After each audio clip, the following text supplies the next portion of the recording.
जब तक ममता बनर्जी अपने इस रेजोल्यूशन को, मैं आपको ये वादा करता हूँ, अगर ये जब तक नोटिफिकेशन को कैंसिल नहीं करती है, ये सिंपल बात है, दीदी कैबिनेट की मीटिंग बुलाएंगी, कैबिनेट की मीटिंग में रिपील कर देंगी अपने गैजेट को, मामला क्लियर हो जाएगा। आप प्राइमरी एजुकेशन लेवल पे आप उसको कंपलसरी कर दीजिए, बंगला को विद इन कुछ वक्त के बाद, कुछ सालों के बाद आप इसको कंपलसरी कर दीजिए, मेरा कोई एतराज़ नहीं है। मगर injustice towards our community childrens, मैं ऐसा समझता हूँ, और एक समाज से लड़ाने की साजिश भी मैं समझ रहा हूँ। इसके खिलाफ मैं कॉन्डेम कर रहा हूँ इस सारी राज्य सरकार की पॉलिसीज़ को, और आने वाले दिनों में आप फिर एक ये इस बार नॉन पॉलिटिकल बैनर में आप देखेंगे कि एक बड़ा मूवमेंट हम लोग इसके खिलाफ करने जा रहे हैं।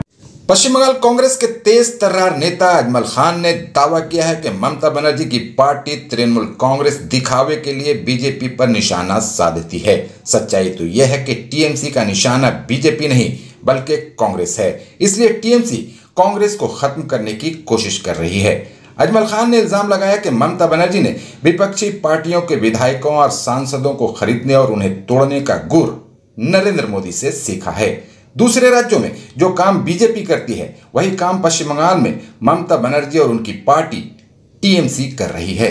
2011 के बाद से ममता बनर्जी ने पश्चिम बंगाल में कांग्रेस के 20 से ज्यादा विधायकों और कई सांसदों को तोड़कर टीएमसी में शामिल कर लिया।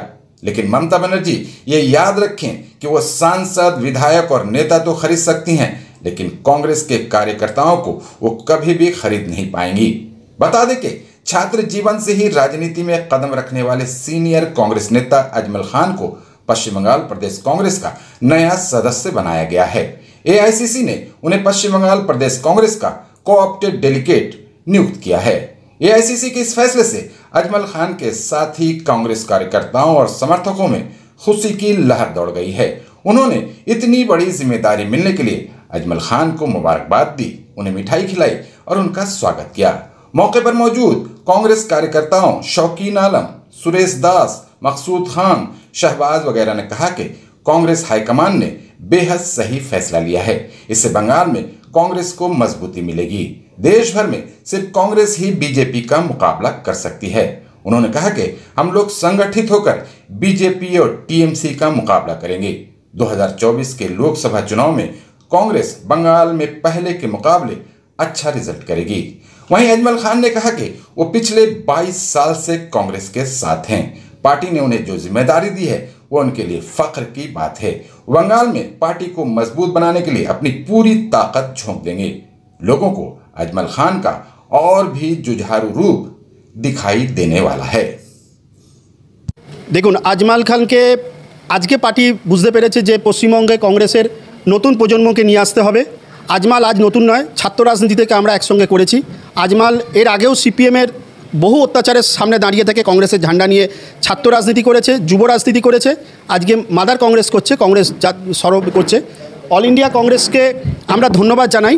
তার সঙ্গে সঙ্গে যে মানুষগুলোকে ওয়েস্ট বেঙ্গলের যে আজমল খানকে যোগ্য ব্যক্তি মনে করেছে, আব্দুল মান্নান সাহেবকে ধন্যবাদ জানাই, প্রাক্তন বিরোধী দলনেতা, এবং প্রদীপ ভট্টাচার্য সাংসদ পশ্চিমবঙ্গ প্রদেশ কংগ্রেসের, সন্তোষ পাঠক কাউন্সিলর 45 নম্বর ওয়ার্ডে, রাজ্য কংগ্রেসের নেতা অমিতাভ চক্রবর্তী, ওনাকেও ধন্যবাদ জানাই। তার সঙ্গে সঙ্গে রাজ্য কংগ্রেসের আরও যারা তাকে সমর্থন জানিয়েছে আগামী দিনে বড় দায়িত্ব দেওয়ার জন্য আজমল খানকে, তাদের পশ্চিমবঙ্গে কংগ্রেস একমাত্র বিকল্প তৃণমূলের বিরুদ্ধে লড়তে, বিজেপির সাম্প্রদায়িকতার বিরুদ্ধে একমাত্র পশ্চিমবঙ্গে কংগ্রেসই, যেরকম সর্বভারতীয় স্তরে মানুষ বুঝতে পারছে আজ কংগ্রেস সরকারে না থাকায় আগামী দিনে কংগ্রেসই পশ্চিমবঙ্গে প্রধান বিরোধী দল শুধু নয়, একটা মানুষের বিশ্বাসযোগ্যতা জায়গায় যাবে, সেটা খুব তাড়াতাড়ি।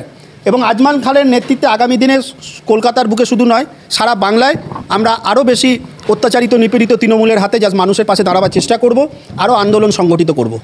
ठीक है, 2001 से आप जैसे जानते ही हैं, आप और सामने बड़े भाई खड़े हैं। उस वक्त से हमको, जब आप लोग प्रिंट मीडिया से जुड़े हुए थे, तब से आप हम लोगों को देखते आए। चाहे वो नंदीग्राम का आंदोलन हो, उसमें हम लोग महीनों तक जेल के अंदर में रहे। लड़ाई लड़ी है राष्ट्रीय पुत्र के, 2007 का मामला था। चाहे 2001 में तापस राय जब यहाँ पे कैंडिडेट थे, जोट के बड़ा बाजार हल्का हुआ करता था जो आज चौरंगी है, उस वक्त से आज तक 2023 तक एक आम कार्यकर्ता सक्रिय रूप से, मेरा कोई राजनीतिक पृष्ठभूमि नहीं रहा, मगर पार्टी के प्रति समर्पण, पार्टी के प्रति लॉयल्टी पूरी रही है। और कभी ये नहीं सोचा था कि पार्टी कभी काउंसलर या एमएलए का टिकट जोड़ा साहू के निर्वाचन में हमको देगा, या आज 22 वर्ष गुजरने के बाद प्रदेश कांग्रेस का मेंबर AICC आज हमको बनाया है। हमारे कुछ नेता है, विशेषकर अमिताभ चक्रवर्ती, उनका मैं एहसानमंद हूँ कि उन्होंने मुझे इस लायक समझा। उन्होंने मुझे मिजोरम भेजा था पार्टी का DRO बनाकर। मैं मिजोरम में रहकर लगभग 20-22 दिन मिजोरम में रहा, वहाँ पे इलेक्शन के कामों को देखा और 24/7 राजनीति में विश्वास करता हूँ। क्या मिलेगा, क्या होगा, इसका मैंने कभी सोचा ही नहीं है। काम करते गया है और ऊपर वाला दोनों हाथ से अपना आशीर्वाद, अपनी दुआएं देता गया है। आइंदा 15 तारीख को शहीद मीनार में प्रदेश कांग्रेस की पुकार पे शहीद मीनार चलो का प्रोग्राम बुलाया गया था। हम लोग अपने स्तर पे जो हमारे जोड़ा साको हल्के के जो हमारे साथी हैं, मकसूद भाई हमारे सीनियर कांग्रेस के नेता है, तापस दा है, यहाँ पे रामा दा है, वहाँ जोड़ा साको का वाइस प्रेसिडेंट जहांगीर है, बहुत सारे साथी हैं। जो मेरे तौसीफ़ यहाँ था 38 नंबर वार्ड से आया हुआ है। यहाँ पे बहुत सारे साथी है जो हमारे साथ में 2 दशक से चल रहा है। मंटू एक साथ में चल रहा है, नीलांशु दा हम लोग के मतलब बड़े भाई गार्जियन के तौर पे रहे, हमेशा गलत और सही का रास्ता दिखाया है। अतनू जो हमसे पहले बोल रहा था, ये हम लोग जब मोच नहीं निकली थी सामने में, तब से हम लोग एक साथ पुलिस का डंडा खाया है, CPIM को जाते हुए देखा है, तृणमूल की आज दुर्नीति को हम लोग देखते आ रहे हैं। उसके खिलाफ जद्दोजहद रास्ते पर एहतजाज जारी है और इंशाल्लाह आइंदे दिनों में भी रहेगा। आज इस मौके को आप लोगों जितना यहाँ पे इकट्ठा हुए हैं, उसको मैं एक अपॉर्चुनिटी के रूप में ले रहा हूँ कि आप जैसे सभी जान रहे हैं कि पब्लिक सर्विस कमीशन का एग्ज़ाम वेस्ट बंगाल में सबसे बड़ा स्टेट सर्विस कमीशन का, जैसे UPSC का होता है। आप सभी को मालूम है कि राजा बाज़ार में एक लड़का हम लोगों का यहाँ से राजा बाज़ार हल्के से एक UPSC का एग्ज़ाम में अच्छे नंबरों से पास करके IAS कैडेट हुआ, तो उर्दू तालिब था। तो मेरा मानना है, मेरा यही डिमांड है आप लोगों के जानिब से, हम राज्य सरकार तक ये अपनी बात को पहुंचाना चाहते हैं कि जिस तरह से आप एग्ज़ाम ले रहे थे, आप कैबिनेट की मीटिंग हुई और हिंदी तालिब जो बच्चे थे, ये उर्दू तालिब जो बच्चे थे, उसको एक्सक्लूड करके बंगाली को मेंस के एग्ज़ाम में आप 300 कंपलसरी मार्क कर दिया। मैं मानता हूँ कि मैं वेस्ट बंगाल में रह रहा हूँ, ये मेरी जन्मस्थली है, यहाँ पे मेरी पैदाइश है। बंगला सीखना चाहिए, जो जिस जगह पे रहिए आप उस जबान को सीखिए, बंगला मीठी जबान है।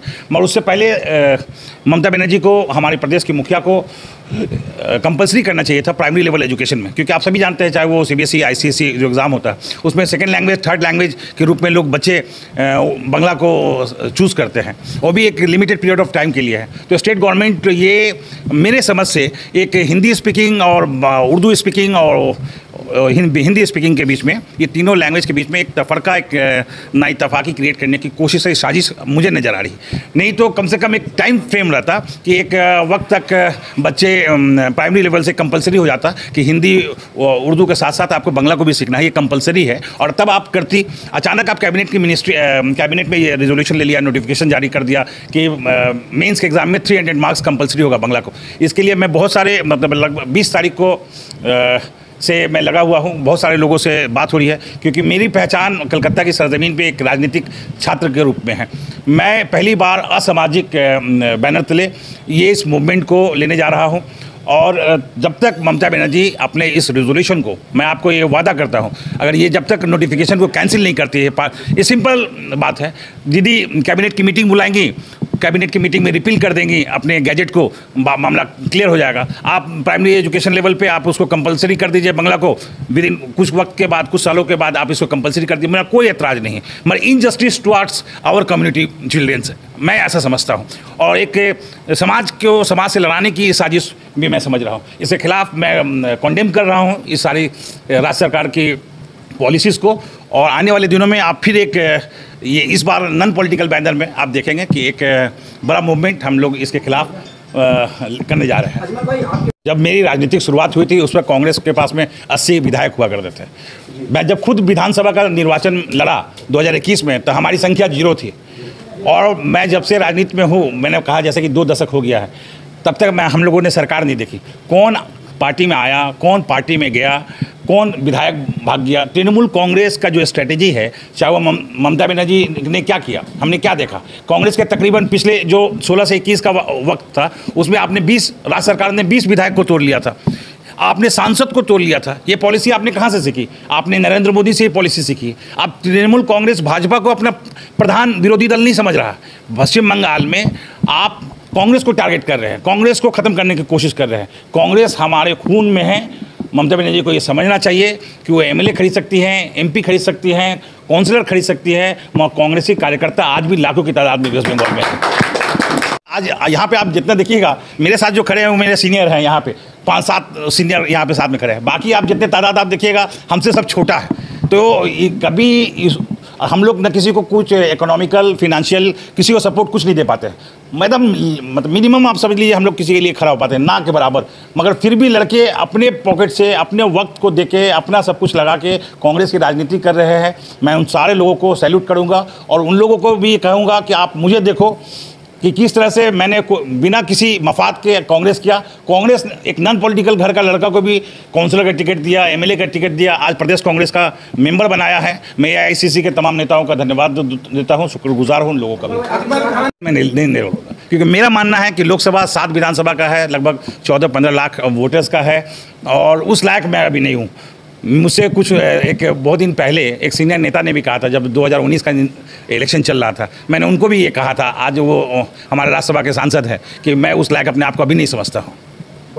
एक छात्र को इससे बड़ी खुशी की क्या बात है जो मेरे गुरु को आज पीसीसी मेंबर बनाया गया हो। हम बहुत खुश हैं और हमारे साथ जितने भी युवा भाई हैं जो हमारे अजमल खान को देख के जो राजनीति करते हैं उनके छत्र छाया में हम लोग काफ़ी खुश हैं। और सबसे पहला बात, हम लोग इसलिए खुश और इनके साथ पार्टी करने में मज़ा इसलिए आते हैं कि एक लॉयल और एक ईमानदार आदमी है। जो इंसान 22 साल से एक ही पार्टी कर रहे हैं, कोई भी लालच को और कोई भी पैसा को एक्सेप्ट नहीं करके कांग्रेस पार्टी कर रहे हैं, तो हम लोग भी अपने नेता को देख के एक युवा ईमानदार नेता हम लोग बनना चाहते हैं और लोगों का सेवा करना चाहते हैं। बिल्कुल, पार्टी ने सही निर्णय लिए है और एक लॉयल आदमी को जिम्मेवारी मिला है जो पार्टी के लिए 24/7 काम करना चाहते हैं और करते हैं। तो उन जैसे इंसान को अगर पार्टी जिम्मेदारी देगी तो जाहिर सी बात है पार्टी की उन्नति होगी, पार्टी का विकास होगा और पार्टी आपका ग्रास रूट में जाके नए संगठन के लड़का को जोड़ के अपना पार्टी हमारा मजबूत होगा। अजमल खान जैसे नेता को जैसे जिम्मेदारी दिया है, मैं और चाहता हूँ कि और भी पार्टी को ग्रास रूट में जाके अजमल खान के जैसे लॉयल नेता को और जिम्मेदारी मिलना चाहिए, तभी हमारा पार्टी आगे बढ़ेगा। ऐसा नहीं कि हम कोई भी हमारे पार्टी से आए पैसा के बल पे या एज अ बिजनेसमैन कोई भी आए और उनको हम पार्टी में ले ले और फिर वो आए और फिर चले जाए, ऐसा नहीं है। लॉयल आदमी हमारे पास बहुत है, कमी नहीं है। कांग्रेस पार्टी आपका नेशनल पार्टी है, पूरे हिंदुस्तान में आपको कांग्रेसी कार्यकर्ता मिलेगा, हर जगह गली गली कोना कोना मिलेगा। वैसे जो जुझारू नेता है जो लॉयल पार्टी के लिए, उसको चांस मिलना चाहिए, उनको जिम्मेवारी मिलना चाहिए। हम लोग बहुत खुश है जो अजमल खान को आज ये जिम्मेवारी मिला, हम लोग बहुत खुश हैं।